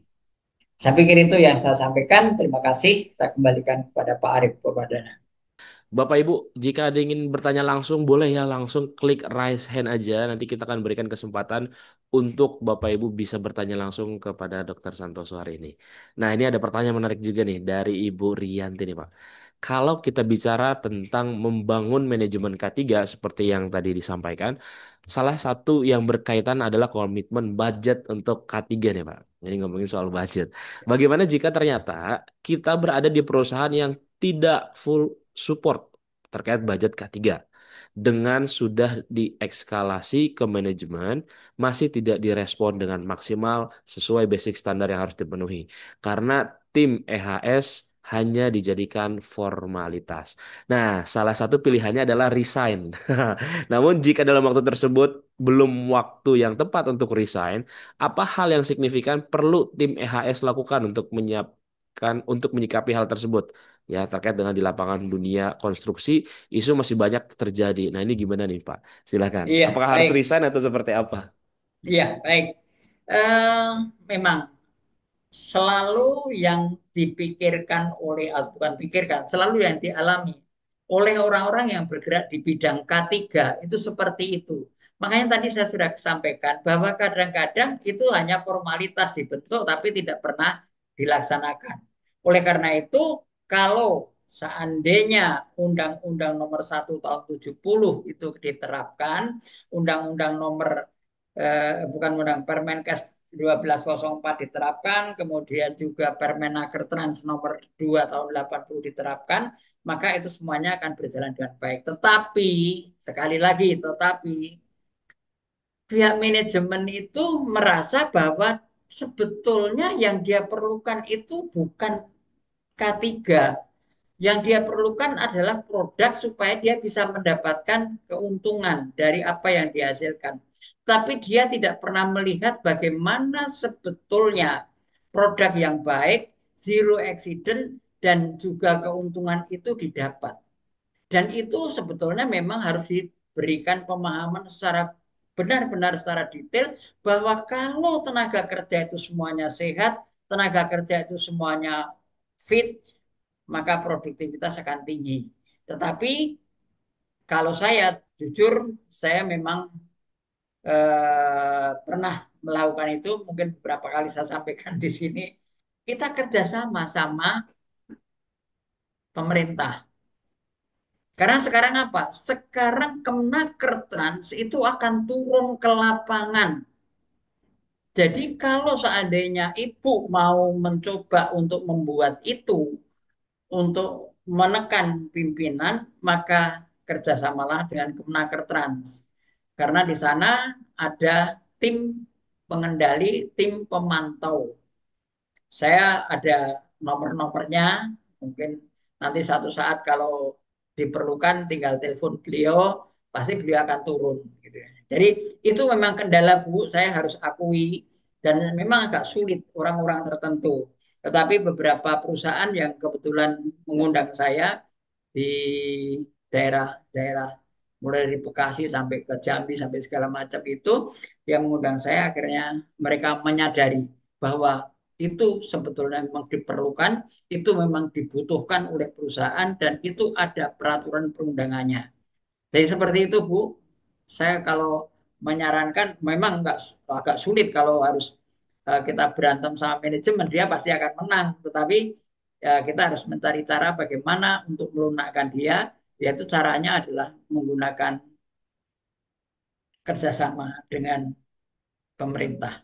Itu pasti nanti dia akan turun dan sekarang memang mereka akan turun. Ini sudah dimulai, makanya ada PB Ungu, ada segala macam tadi itu sebetulnya untuk memantau mereka. Begitu Bu. Oke, baik. Seperti itu ya, Ibu Rianti jawabannya ya. Baik, saya kasih kesempatan untuk yang klik raise hand ya. Sini sudah ada Pak Timothy. Silakan Pak Timothy. Ya. Selamat siang Pak Arif, selamat siang dok. Selamat Saya dengan Pak siang. Timothy dok.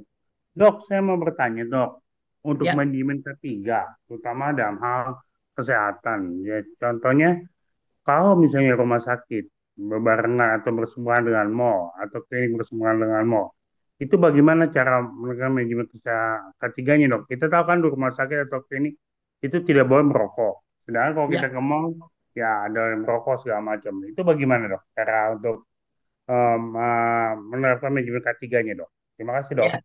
Ya, satu hal yang pernah saya lihat kebetulan di luar itu mereka menyediakan tempat yang khusus hanya untuk merokok. Mereka kalau masuk ke rumah sakit harus tidak merokok karena memang ada undang-undangnya untuk tidak boleh merokok di rumah sakit. Tetapi dari mallnya itu mungkin bisa kerjasama dengan rumah sakit menyediakan satu tempat khusus untuk orang-orang yang mau ke rumah sakit tapi dia suka merokok. Begitu Pak Arief. Nah, memang begitu sampai di rumah sakit nanti harus strict, rumah sakit nggak boleh merokok. Kami juga begitu. Salah satu dari tempat kami yang saya kebetulan di Elizabeth tadinya, kami ada kamar apa rumah duka di sampingnya. Sehingga kadang-kadang mereka itu tidak mau mematuhi dan memang akhirnya kami yang harus bawel sama mereka. Kami coba mendekati mereka kalau ada yang merokok, kami minta supaya masuk ke dalam ruangan yang merokok, kemudian tidak boleh ke rumah sakit dan seterusnya. Dan itu rupanya berhasil, Pak. Jadi mungkin nanti Pak Arief bisa bekerja sama dengan pihak mallnya untuk menyediakan itu. Mungkin dari Surabaya ya, Pak? Enggak Pak, saya dari Jakarta, dari Depok Pak. Oh, dari Depok ya. Ya, seperti itu Pak yang kami lakukan di rumah sakit. Ya. Terima kasih Pak. Terima kasih dok. Yuk, sama-sama, ya, Pak. Oke, baik.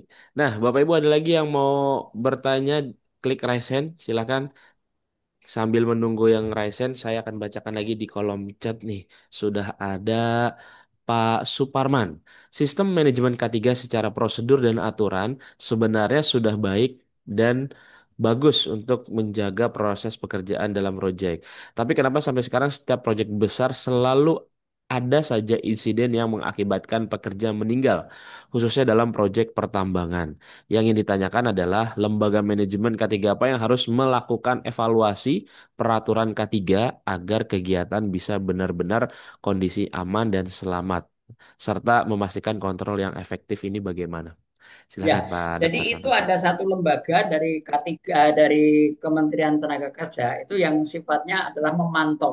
Jadi dia sebetulnya kalau memang mau menerapkan K3 yang benar dari perusahaan yang seperti tambang tadi itu harusnya mengundang dari K3 seperti apa yang harus dilakukan K3 nanti dari Kemenaker Trans itu dia akan memberikan saran. Oh ini mesti begini, ini mesti begini, ini mesti begini. Tetapi kadang-kadang di dalam prakteknya orang yang membuat di dalam tambang itu tidak sesuai yang diharapkan atau aturan yang ditulis sehingga yang terjadi adalah penyimpangan. Nah, selama dia mengalami penyimpangan atau selama melakukan penyimpangan, maka akibatnya apa? Akibatnya akan terjadi kecelakaan. Karena apa? Komitmen, disiplin, dan kemampuan diri atau kompetensi diri tidak dilakukan atau tidak dijalani dengan baik. Kadang-kadang main gampang saja, gini aja lah, dia tidak melihat bahwa nanti kalau seperti itu yang akan terjadi A. Oleh karena itu seperti tadi yang saya katakan HVA ini sangat penting. HVA ini sangat bagus untuk melihat potensi kecelakaan yang akan timbul setelah atau sebelum terjadi kecelakaan itu. Oleh karena itu mungkin nanti kalau Bapak misalnya ditambang, silahkan untuk menghubungi Kemenkerjaan atau Dinas Tenaga Kerja untuk memberikan saran seperti apa yang terbaik. Mereka punya tenaga ahli yang cukup handal untuk itu. Gitu, Pak. Oke, baik. Seperti itu ya Pak untuk jawabannya. Oke, dari Pak Suparman. Lanjut lagi. Wah, ini sudah ada Pak Aulia Perdana nih. Silakan, Pak Aulia Perdana bisa di-unmute terlebih dahulu mic-nya. Selamat siang, Pak Arif dan Pak Dokter. Selamat siang. Yang Pak. Perkenalkan saya Aulia Perdana dari Bandung. Ingin Ya, menanyakan Pak terkait tolak ukur indikator kinerja atau KPI untuk menilai keberhasilan program K3RS yang sudah terrealisasikan seperti apa ya Pak? Terima kasih. ya. KPI yang yang harus dilakukan ada di dalam persyaratan, Pak. Jadi di situ nanti Bapak tinggal centang, centang, centang, centang saja. Bapak bisa minta itu ke Desnaker bisa, di situ ada. Jadi mereka punya panduannya. Atau mungkin Bapak buka PB Unku, di situ juga ada panduannya. Jadi itu merupakan satu KPI apa yang harus dilakukan atau apa yang tidak boleh diberlakukan dan seterusnya sehingga di situ bisa dilihat nanti oh ini sudah berhasil, ini tidak berhasil, ini berhasil, ini tidak berhasil dan seterusnya. Jadi itu semuanya sudah tertata, Pak. Bapak bisa buka PB Unku nanti kalau pulang ditulis K3 atau teman K3 nanti di situ akan masuk. Apa ya? Gimana? Oke, baik. Seperti itu ya Pak Aulia Perdana untuk jawabannya. Baik. Nah, ini ada lagi yang bertanya nih Dok dari Ibu Nopi Ardiansyah. Pak Nopi Ardiansyah. Bagaimana jika suatu perusahaan hanya menyediakan perawat bukan dokter yang memegang ruangan P3K? Ini gimana? Silakan Dok. Ya, perawat harus hiperkes, Ibu. Jadi mereka kalau perawat tidak hiperkes sebetulnya tidak diperbolehkan untuk di rumah di perusahaan karena aturannya harus hiperkes. Nah, seharusnya kalau dia mempunyai karyawan 100 maka harus ada dokter 1 kali dalam 1 minggu. Tapi kalau misalnya sudah 500, dia minimal 2 kali dalam 1 minggu. Dan itu juga dokter harus diperkes, Bu. Nah, itu bisa dilihat undang-undangnya, itu eh, coba Ibu cari di undang-undangnya ada bahwa persyaratannya, saya lupa undang-undangnya, eh, tapi ada. Dan itu Ibu bisa tunjukkan ke perusahaannya. Jadi kalau perawat bukan hiperkes, maka harusnya dia hiperkes. Gitu Ibu. Jadi mungkin itu hanya life saving aja. Jadi kalau misalnya ada pusing-pusing dikasih apa namanya obat pusing, misalnya katakan Teraef atau Panadol atau apa, nanti oke kembali lagi, atau mungkin baru saatnya menstruasi dikasih spasminal dan seterusnya, mungkin seperti itu saja. Jadi seharusnya ada dokter yang datang untuk memberikan konsultasi kepada karyawannya.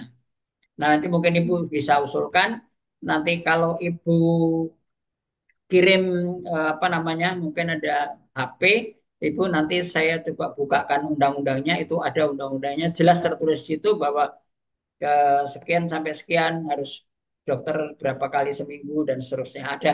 Tapi saya hari ini pas kebetulan kok lupa. Oke, baik. Seperti itu ya, Ibu Novi terkait dengan jawabannya. Lanjut lagi dari Pak Antonius. Nah, Pak Antonius ini bertanya ada beberapa hal ya, Pak. Mungkin satu persatu dulu deh. Yang pertama, dalam suatu perusahaan yang berhubungan dengan K3 dianggap menjadi tanggung jawab bagian K3 tersebut. Sebentar. Oke, itu satu. Itu ininya Pak, pernyataannya.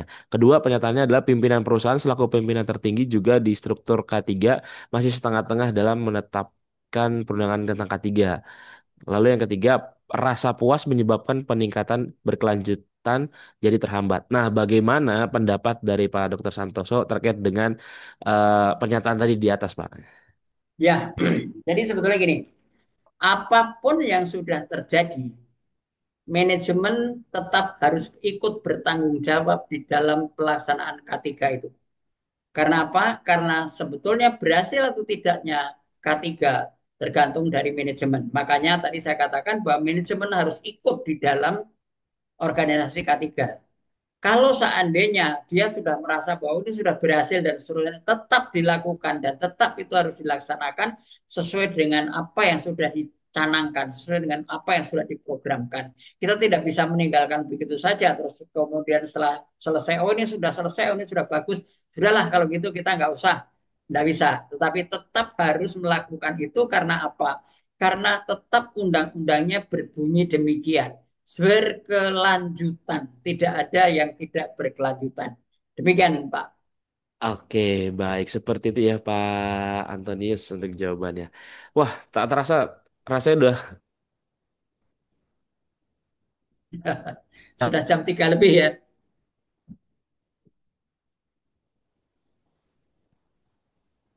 kayaknya nggak kerasa tiba-tiba udah jam 3 lebih nih Bapak Ibu semuanya ya.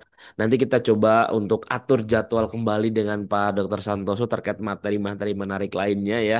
Dan ini juga masih ada pertanyaan yang belum bisa terjawab. Nanti kita akan adakan kembali webinar-webinar berikutnya. Kalau misalkan bersama dengan Pak Dr. Santoso nanti Bapak Ibu masih bisa bertanya kembali ya di materi yang Siap. nanti akan dibawakan seperti itu. Nah, sebelum kita akhiri ya Bapak dan Ibu, mari sama-sama kita dengarkan dulu closing statement terkait materi kita hari ini kepada Bapak Dr. Santoso. Dipersilahkan, Pak. Ya, baik Bapak Ibu dan saudara sekalian, kalau tadi saya diminta closing statement, maka K3 sebetulnya merupakan sesuatu yang dapat meningkatkan kinerja, meningkatkan produktivitas, dan dari produktivitas yang tinggi maka profit akan diterima juga tinggi, dan oleh karena itu mari kita coba, kita geluti, kita lakukan dan kita laksanakan program-program K3 yang sudah kita buat sehingga semuanya dapat berjalan lancar dan akhirnya kita terbebas dari jerat hukum dan penyalahgunaan undang-undang. Terima kasih. Oke, baik. Terima kasih banyak Pak Dr. Santoso dan juga Bapak Ibu semuanya. Mudah-mudahan apa yang disampaikan Pak Dr. Santoso hari ini bisa bermanfaat tentunya untuk kita semuanya. Dan khususnya mudah-mudahan Pak Dr. Santoso diberikan berkah juga karena sudah memberikan sharing ya pada kami semuanya terkait materi yang luar biasa hari ini. Kita akan kembali Sama-sama Pak Arif. ya, kita akan kembali lagi nanti di Sabtu depan ya. Tentunya teman-teman jangan lupa untuk mengisi absensi. Saya akan berikan absensi sekali lagi dan juga pastikan join ke dalam ke dalam grup Telegram ya untuk bisa mendapatkan info cepat link registrasi webinar setiap hari Sabtu. Baik, terima kasih banyak sekali lagi. Sehat selalu untuk Pak Dr. Santoso dan akhir kata saya mengucapkan selamat sore sampai berjumpa lagi di Sabtu depan. Terima kasih Pak Dr. Santoso dan Bapak Ibu Sama-sama. semuanya. Terima kasih juga Bapak Ibu dan Pak Arif sekalian. Sama-sama dengan senang hati Pak.